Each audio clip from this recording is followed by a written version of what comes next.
Et pour cette seconde édition des Agiles Day, je vais sans plus attendre inviter Romain Nicoli à me rejoindre. Alors Romain, tant que vous mettiez en place, vous êtes cofondateur de Criteo, alors diplômé d'École des Mines Paris, vous êtes passé par Schlumberger, Sistran, Microsoft à Redmond, vous avez rencontré effectivement Franck Lehouet. Vous avez plus tard rejoint effectivement Jean-Baptiste Rudel pour donner naissance à Criteo. Alors, fleuron de l'industrie du logiciel français, donc introduit au Nasdaq effectivement à grand renfort, avec un grand succès aussi. Donc bravo à l'équipe, bravo à l'entreprise.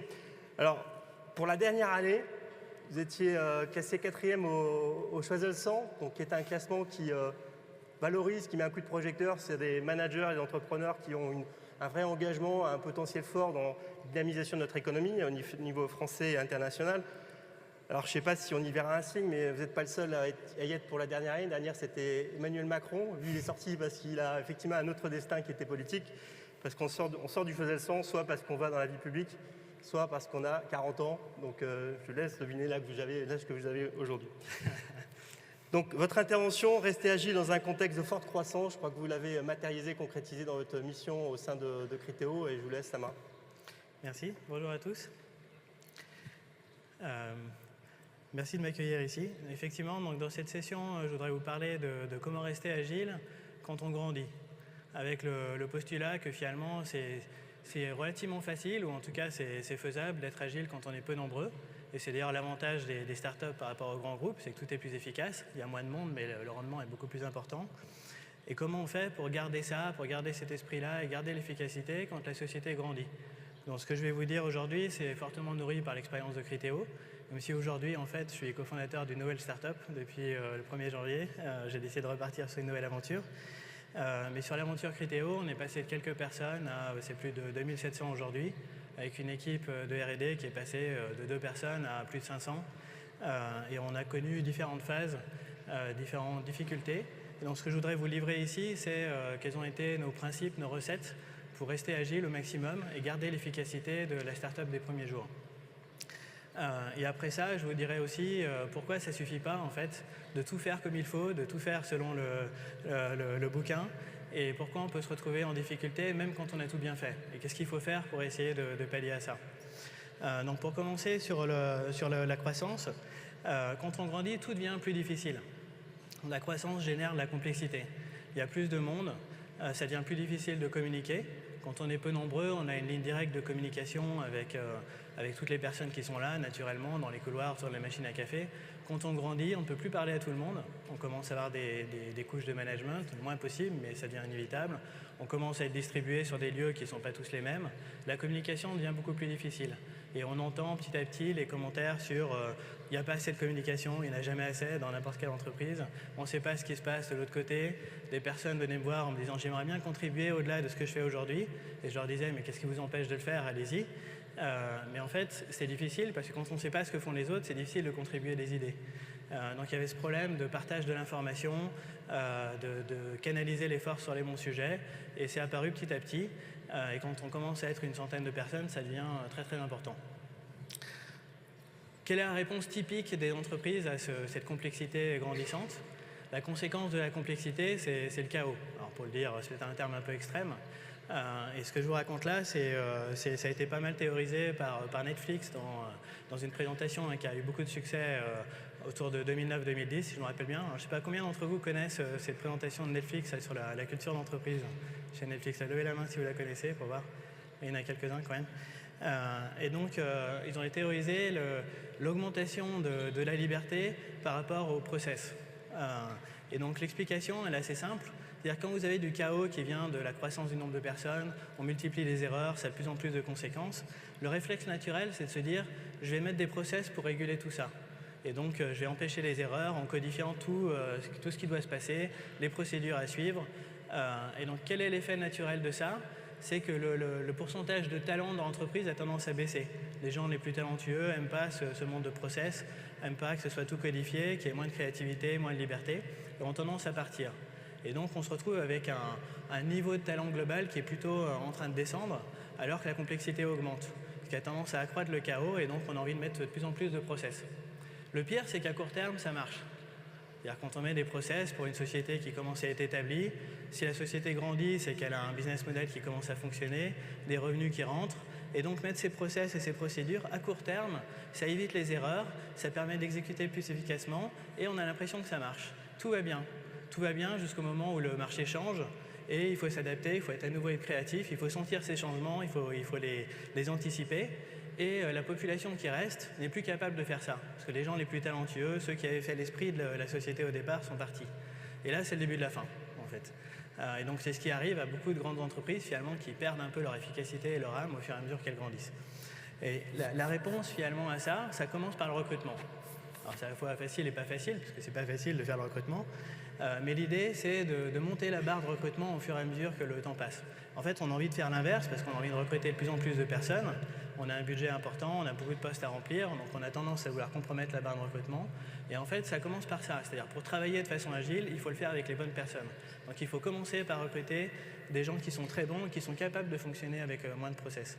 Et ça, c'est un petit peu l'état d'esprit de toutes les sociétés tech américaines, et bon, pas que américaines aujourd'hui. C'est la bataille pour les talents. Et on sait que les personnes les plus douées sont 10 fois plus productives que des personnes qui sont juste OK. Et en plus sont capables de faire des choses qu'elles seules peuvent faire, finalement, et qui vont faire le succès futur de l'entreprise.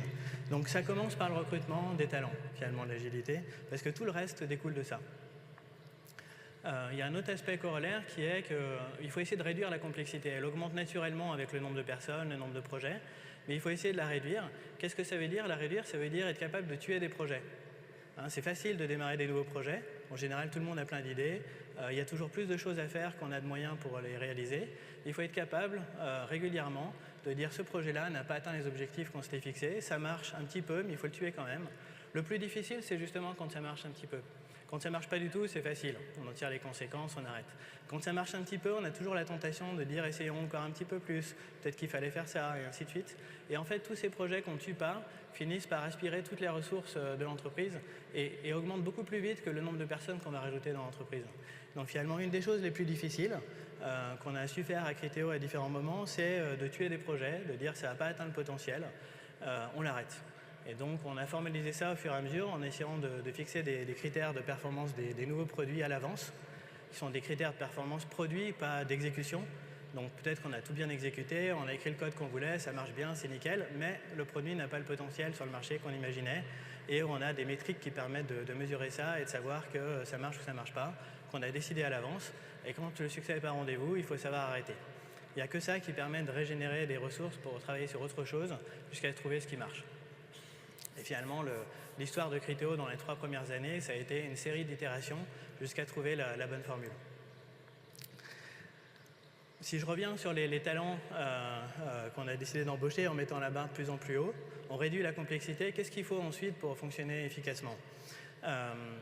Le principe, c'est d'embaucher des gens talentueux pour ensuite leur laisser le champ libre, pas pour les micromanager. Ça ne marche pas. D'ailleurs, ils ne resteront pas si on essaye de faire ça. Donc, on a l'habitude de dire que le contexte est supérieur au contrôle. Le contrôle, c'est des procédures, c'est expliquer aux gens ce qu'ils doivent faire, c'est leur donner des tâches au fur et à mesure. Et ça, c'est pas très efficace. Le contexte, c'est 3 choses, finalement. C'est expliquer pourquoi on fait les choses, expliquer où on veut arriver, ça c'est la vision, pourquoi et voilà où on va. Et ensuite, c'est donner une mesure de succès. C'est-à-dire voilà comment tu sauras que tu as réussi dans ton projet, voilà comment je vais mesurer ce que tu fais. Et c'est tout. Et en fait, c'est ces 3 choses qu'il faut donner, c'est ça le contexte. Et ensuite, laisser les gens qu'on a embauchés décider de comment on va y aller, des étapes, des idées. Et on s'aperçoit souvent que quand une équipe ne fonctionne pas, que des produits ont du mal à sortir, ce qui est arrivé souvent aussi, c'est parce qu'on n'avait pas bien fait ça, on n'avait pas bien expliqué le contexte, où on allait, pourquoi, on n'avait pas créé une équipe qui avait les moyens de faire le travail avec toutes les ressources.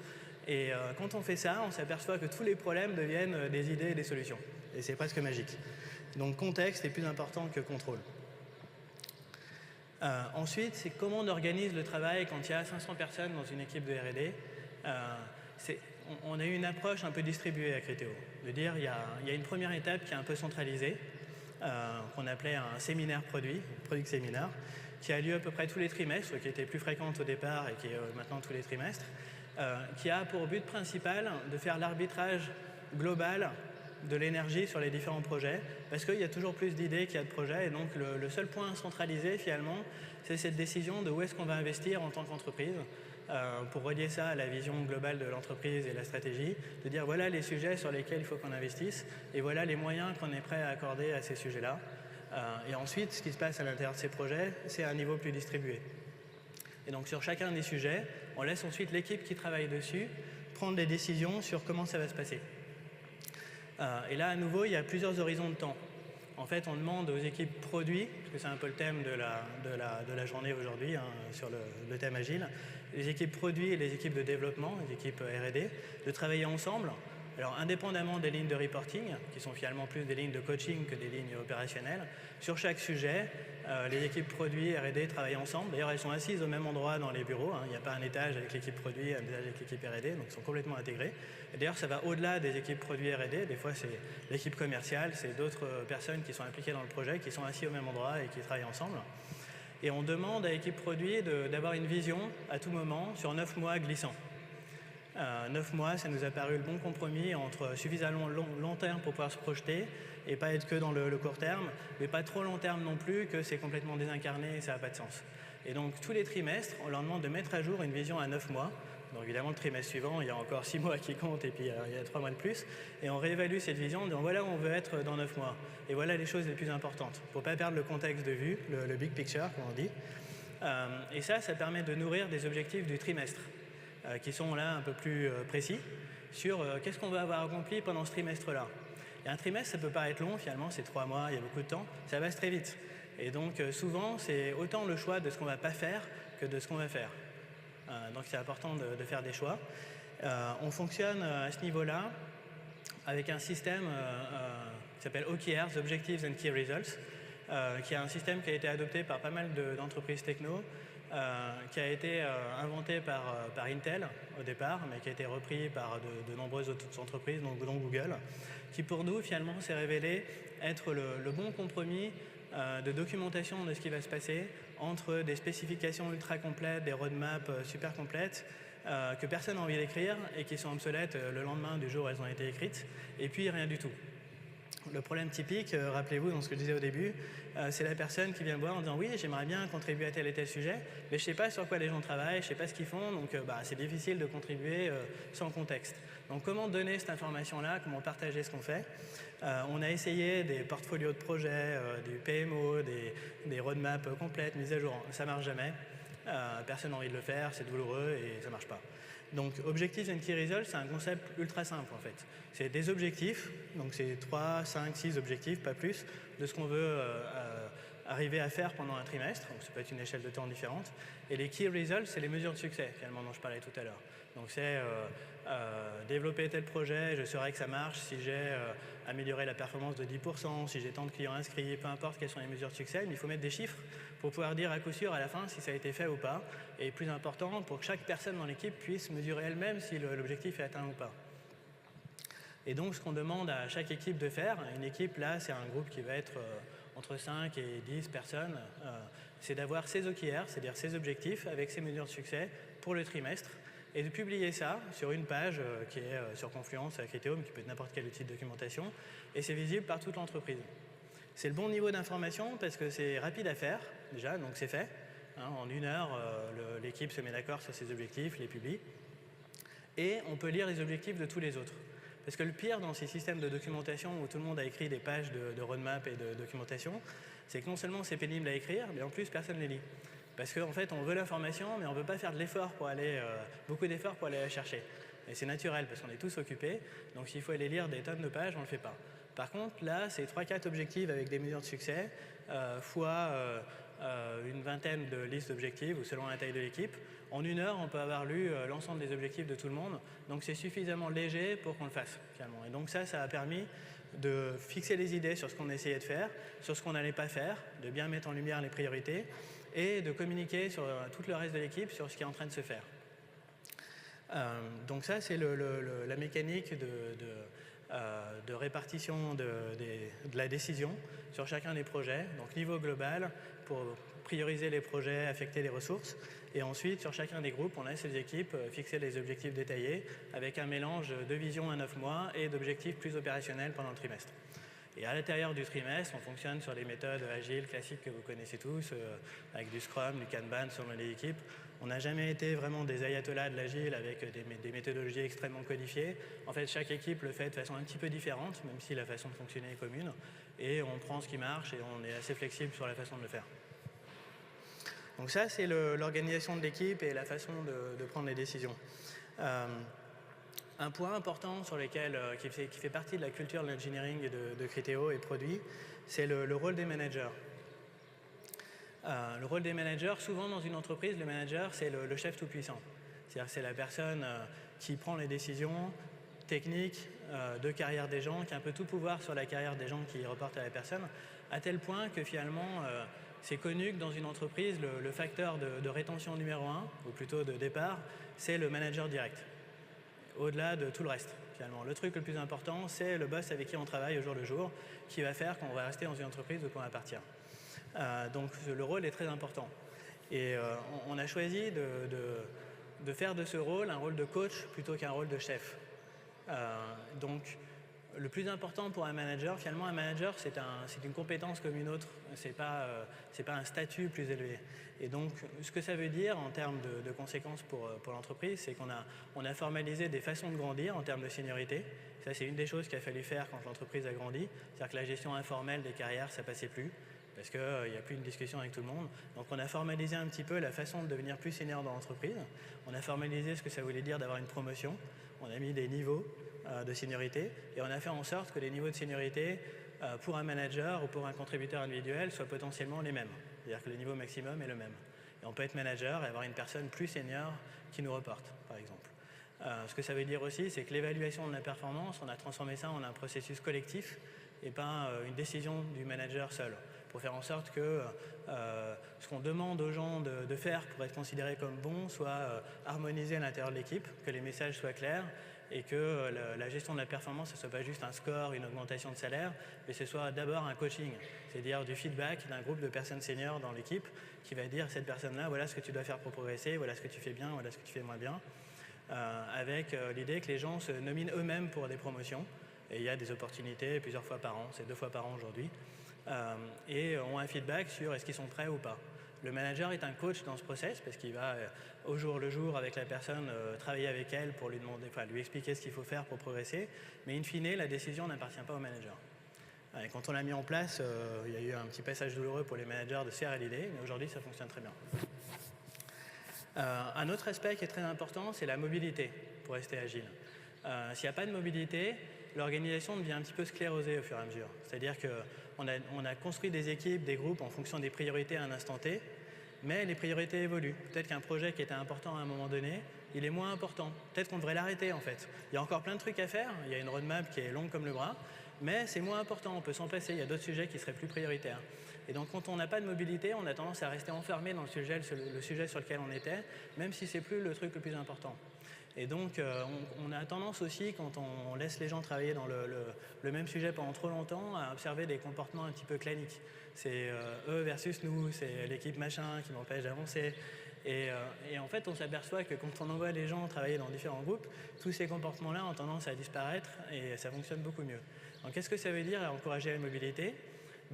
C'est faire en sorte que les gens puissent changer de job à l'intérieur de l'entreprise sans autorisation de leur manager actuel.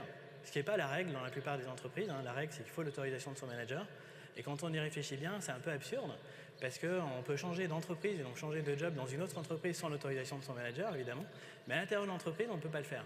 Donc c'est plus facile de changer de job en quittant l'entreprise qu'en restant dans l'entreprise. On s'est dit, c'est absurde et on préfère que quelqu'un change de job, même si ce n'est pas pratique pour l'équipe actuelle, mais reste dans l'entreprise plutôt que de partir ailleurs.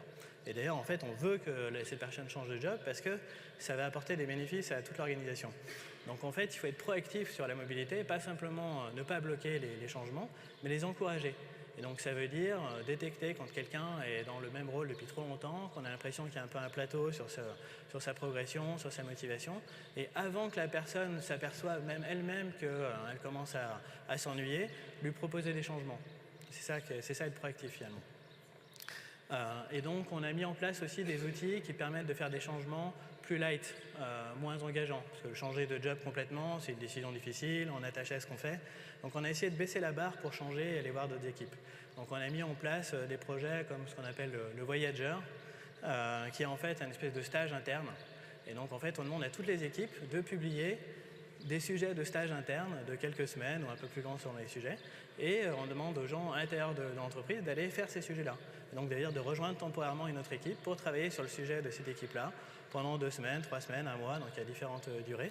Et ensuite, on revient dans son équipe de départ, donc c'est un test avec un engagement limité, ou on va directement dans l'équipe dans laquelle on est allé parce que c'était super. Voilà, donc ça permet de tester et de baisser la barre. On a aussi le concept de voyageur à l'envers, on appelle un Kali, du nom d'une divinité indienne, qui permet de dire, tiens, j'ai une dépendance sur une autre équipe, parce que c'est cette équipe qui est experte de tel composant, j'ai besoin qu'ils fassent un truc pour moi, mais ce n'est pas dans leur prio aujourd'hui, et donc moi je suis bloqué indéfiniment parce que j'ai besoin qu'ils fassent ce truc pour moi, et c'est plus efficace qu'ils le fassent que moi je le fasse directement, parce que c'est eux les experts. Dans ce cas-là, en fait, on va envoyer une personne de son équipe dans l'équipe qui est censée réaliser le projet. Donc c'est comme un stage dont je viens de parler, mais la personne arrive avec son sujet plutôt que de prendre le sujet de l'équipe destination, ce que je veux dire. Donc finalement, on envoie quelqu'un faire le boulot qu'on voulait que l'équipe fasse, mais on envoie une personne dans cette équipe-là parce que c'est eux qui ont l'expertise. Voilà, donc il y a différents outils comme ça de mobilité, et il y a des nouvelles idées qu'on expérimente régulièrement pour essayer d'encourager les gens à changer, que ce ne soit pas juste une politique globale d'entreprise qui ne soit pas suivie. Voilà, et finalement, le dernier élément de rester agile et de bien exécuter, c'est les outils. On a eu un passage assez difficile autour de fin 2012, début 2013, comme a connu aussi LinkedIn, donc il y a eu pas mal de publications sur le sujet, où finalement ils n'arrivaient plus à livrer, ils n'arrivaient plus à mettre en production du code, parce qu'on est passé d'un mode un petit peu à la cow-boy, pour le dire, où en fait on n'a pas tellement d'outils, et on fait des erreurs mais on les corrige vite, à un mode où on a développé toute une couche d'outils pour faciliter la mise en production du code, le test, et en fait on avait atteint la limite de ce qui marche sans les outils. Et bon, on avait quand même tourné sans outils pendant assez longtemps, mais on a atteint un stade où on n'arrivait plus à mettre en production. Parce qu'on avait des outils pour détecter les bugs, mais pas pour les empêcher. Et donc dès qu'on essayait de mettre en production du code, c'était buggé, ça ne marchait plus. Et donc là, il y a eu un gros investissement sur tout le pipeline de développement, de tests, de mise en production. Et donc ça a fait énormément de bien à toute l'équipe qui a pu à nouveau sortir son code régulièrement. Et donc la conclusion de tout ça, c'est qu'il ne faut pas économiser sur les outils, faire les investissements, alors évidemment au bon moment, et il faut mettre les meilleurs outils que l'argent peut acheter, parce que c'est un investissement important par rapport à gaspiller le temps de développement des ingénieurs, gaspiller leur énergie et leur motivation. C'est toujours plus intéressant de mettre les meilleurs outils possibles et de les développer soi-même quand il n'y en a pas. Voilà, donc ça c'est sur la partie agilité de l'exécution. Et le deuxième aspect dont je voulais vous parler, c'est on peut faire ça très bien. On exécute parfaitement, on développe exactement les produits qu'on voulait développer. C'est une machine bien huilée. On a écouté ses clients, on a développé ce qu'ils voulaient. Et donc on pense qu'on fait tout bien, mais on se plante quand même. Pourquoi? Alors là, en fait, je ne sais pas, est-ce que vous êtes familier avec la théorie du dilemme de l'innovation, le fameux book de Clayton Christensen? Qui connaît cette théorie, le dilemme de l'innovation? Il y en a quelques-uns. Et donc c'est très bien expliqué ici. En fait, c'est la théorie de l'innovation disruptive. C'est-à-dire l'innovation disruptive, c'est pas toujours ce qu'on imagine. C'est pas j'ai un nouvel algo génial qui est 10 fois plus efficace que le précédent. En fait, ça c'est pas forcément de l'innovation disruptive, c'est pas d'innovation de continuation finalement qui améliore l'existant. En fait, il y a innovation disruptive quand les règles du marché changent. Et en fait, c'est ça le péril le plus dangereux que beaucoup d'entreprises ne voient pas venir. Et quand on est dans un marché qui est très mouvant, qui évolue très vite, comme c'était le cas pour Criteo avec la publicité en ligne, c'est un danger qui est particulièrement important et qu'il faut surveiller. L'exemple qui est donné par Clayton Christensen dans son bouquin, c'est sur les disques durs. C'est-à-dire, je suis dans le marché du disque dur et on est à l'époque avant les ordinateurs portables, donc on est plutôt sur des grosses machines. Et le critère numéro 1 de succès d'un disque dur, c'était la capacité du disque dur. Donc c'est ce que les clients disaient, je veux des disques durs plus gros, de plus en plus gros, et c'est le coût au mégaoctet de disque dur, le prix au mégaoctet qui est important. Et donc quand on écoute les clients, on se dit il faut que je fasse des disques durs de plus en plus gros, avec un coût au mégaoctet de plus en plus important. En parallèle, sont développés des disques durs avec des formats plus petits, plus compacts, mais évidemment plus chers au mégaoctet. Et donc, quand on écoute ses clients, on se dit, mais non, c'est pas ça qu'ils veulent moins cher en mégaoctets, donc c'est pas ça qu'il faut, mon business, il est là, c'est là que sont mes revenus, donc j'écoute mon client. Sauf qu'un jour arrivent les ordinateurs portables. Et donc, ce que veulent les clients change. Parce que maintenant, il s'agit de mettre un disque dur qui rentre dans l'ordinateur portable. Et donc, c'est plus tellement la capacité du disque dur qui compte. Et d'ailleurs, l'innovation de continuation a fait en sorte qu'il y en a assez maintenant. Et donc, c'était la préoccupation avant, mais ça y est, ils sont assez gros, il y en a plus que ce qu'on peut stocker. Et donc maintenant, le critère d'évaluation, le critère de succès change, et c'est plus le coût au mégaoctet, la capacité, c'est la taille du disque dur pour pouvoir le rentrer dans un ordinateur portable. Et quand on n'a pas vu venir ça, finalement, on n'a pas développé les bonnes choses. Et ceux qui ont développé les formats plus petits, sur un marché qui n'était pas le marché principal, un marché naissant d'un nouveau type de produit, ça devient le produit qui conquiert le marché principal de départ, et il y a une bascule un peu brutale sur un nouveau critère d'évaluation. Et donc c'est là qu'on peut se planter, c'est quand on ne veut pas venir à l'avance que le critère de succès, le critère d'évaluation des produits qu'on va sortir change et qu'on n'a pas anticipé. Et le pire là-dedans, le paradoxe, c'est que souvent les gens qui ont inventé cette innovation de rupture avec un format plus petit, une nouvelle techno, enfin un format plus petit, c'est souvent des gens qui viennent des leaders du marché qui refusent de travailler sur ces technos. En fait, c'est des ingénieurs des laboratoires qui avaient eu les idées et l'entreprise leur dit non, c'est pas ça la prio, il ne faut pas que tu travailles là-dessus, c'est pas là que sont nos revenus. Et donc ils partent pour créer une autre entreprise qui finalement va finir par disrupter leur entreprise de départ. Donc c'est ça un peu la théorie de l'innovation de rupture.